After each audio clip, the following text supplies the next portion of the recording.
ఉన్నాయి. అంటే ఎప్పుడు లేదు కదా సార్, అంటే రోహిత్ శర్మ ఆయన ఏమి ఇంజూర్ కాలేదు లేదా జస్ట్ ఫామ్లో లేరు అంతే. ఈ కారణాల చేత ఆయన ఇప్పుడు మనం చూసినట్లయితే బోర్డర్ గవాస్కర్ ట్రోఫీలో ఆయన ఎక్కడా కూడా లేరు. బూమ్రాని ముందు పెట్టారు.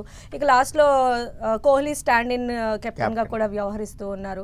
సో అంటే ఎలా చూడాలి అంటే రాహుల్ కెప్టెన్సీ అంటే ఇన్ ఫ్యూచర్లో దీన్ని బేస్ చేసుకొని ఆయన కెప్టెన్గా కొనసాగించే అవకాశం ఉంటుందా? అసలు ఆయన పిక్ చేసే ఛాన్సెస్ ఎంతవరకు ఉంటాయి? లేదు, ఒకటి ఏంటంటే దీని తర్వాత అసలు ఇంకా అఫ్కోర్స్ మనం ఒకవేళ WTC ఫైనల్స్కి క్వాలిఫై అయితే కనుక చాలా ఈక్వేషన్స్ కలిసి మామూలుగా చెప్పాలంటే ఏదో అద్భుతం జరిగితే తప్ప మనకి అవకాశం లేదు. దాన్ని మినహాయిస్తే కనుక ఆ తర్వాత మనకి మళ్ళీ IPL అయిపోయిన తర్వాత కానీ ఇంగ్లాండ్ తోటి సిరీస్ ఉంది, టెస్ట్ సిరీస్. మనం ఇంగ్లాండ్లో పర్యటిస్తూ ఉన్నాం. సో అప్పుడు దాకా టెస్ట్ మ్యాచ్లు ఏం లేవు కాబట్టి దీని తర్వాత ఈ చర్చను ఎట్లాగో ఇంకా ఫుల్ స్టాప్ పడిపోతుంది, బై డిఫాల్ట్ ఫుల్ స్టాప్ పడిపోతుంది. రోహిత్ శర్మ అయితే చాలా క్లియర్గా చెప్పాడు, జట్టు అవసరాల కోసం నేను ఈ మ్యాచ్ నుంచి తప్పుకున్నాను కానీ నేను ఇప్పట్లో రిటైర్ అయ్యేటువంటి ఆలోచన నాకు లేదు అనేటువంటిది. So once he's available by default captain అవుతాడు Rohit Sharma. He's one of the successful captain, no doubt in that. Plus మంచి గేమ్ ప్లాన్లు ఉన్నటువంటి ఇది. కొన్ని పరిస్థితులు అతనికి అనుకూలంగా లేవు కాబట్టి చర్చ అవుతోంది.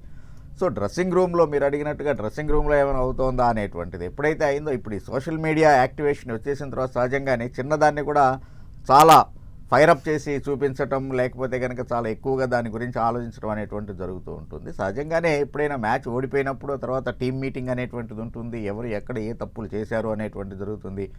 క్యాప్టెన్ కనుక ఫామ్లో లేకపోయేట్లయితే న్యాచురల్గా ఇంకొంచెం ఎక్కువసేపు దాని మీద డిస్కషన్ అనేటువంటి జరుగుతూ ఉంటుంది. అది టెస్ట్ లెవెలా లేకపోతే కనుక ఈవెన్ లీగ్ మ్యాచ్లా అనేటువంటిది కాదు, ఈవెన్ కార్పొరేట్ మ్యాచ్ల్లో కూడా ఆ రకమైనటువంటిది. Once the match is concluded, గెలిస్తే కనుక సంబరాలతోటి ఒక 2-3 నిమిషాలు మా ఎనాలిసిస్ చేసుకుంటారు, ఓడిపోతే కనుక ఇంకో 2 నిమిషాలు ఎక్స్ట్రా చేసుకుంటారు.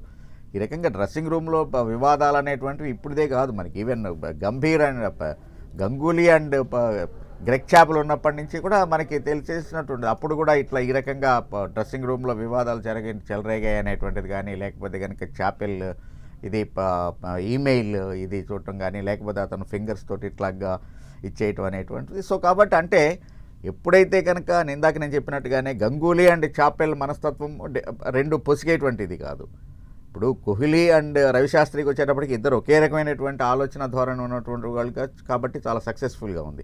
అలాగనే రాహుల్ ద్రావిడ్ అండ్ రోహిత్ శర్మ విషయానికి వచ్చేటప్పటికి ఇద్దరు కూడా ఒకే రకమైనటువంటి మనస్తత్వం, క్వైట్ అండ్ కామ్ నేచర్ తోటి ఉండేటువంటి వాళ్ళు కాబట్టి సక్సెస్ అయ్యాం. ఈవెన్ 2020 వరల్డ్ కప్ అనేటువంటిది గెలిచాం.